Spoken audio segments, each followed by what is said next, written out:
Hello, I'm excited today to share some very interesting information, the real truth about your ego and higher self. There is a natural and ever present yin and yang between the higher self and the ego. In fact, some see it as a constant battle. However, a logical, rational thinking individual would favor the higher self as the rightful victor. However, the ego is authentic indeed.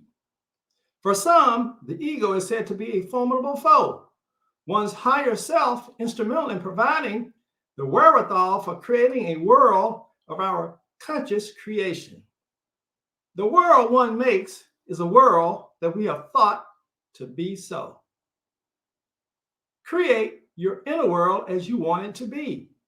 A world filled with love, joy, peace, harmony, hope, wonder, abundance, prosperity, ideas, creativity, generosity, etc. These attributes are reflective and representative of your higher self and not one's ego. Subscribe to our channel and smash the like button. On the slide that you see before you, the higher self, the real you, and the ego. What I have here is a great list of characteristics and attributes of the higher self as compared to the ego. The higher self is eternal. The ego is temporary.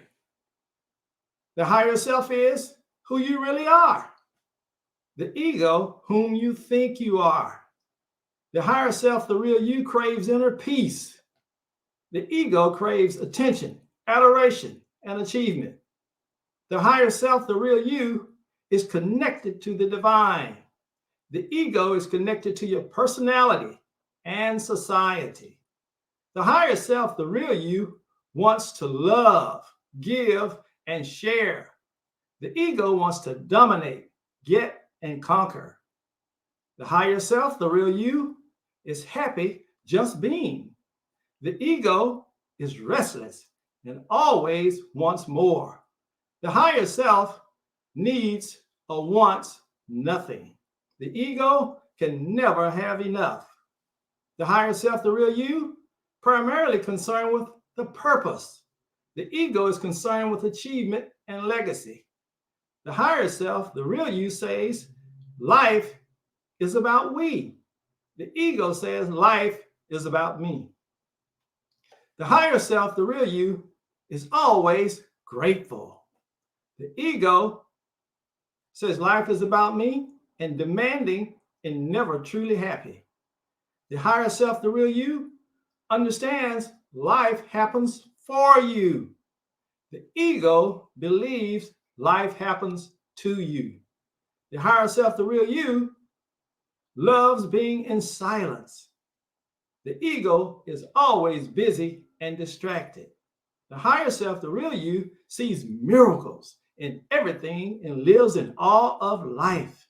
The ego sees everything as a burden. Nothing is ever good enough.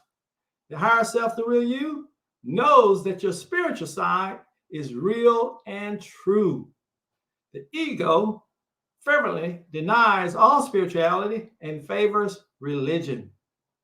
The higher self, the real you, is rooted in the spiritual, non-physical world. The ego is rooted in the material, physical world. The higher self, the real you, says that have no fear of death. It's only an illusion. The ego fears death more than anything else. The higher self, real you, lives in abundance, strives for abundance. The ego lives in scarcity. The higher self, real you, believes I am responsible and accountable for creating my reality. The ego says I am a victim of circumstances. You are, and you can create your own world. You are responsible for creating your world. We live in a world of our own conscious creation. Have a good day. Goodbye.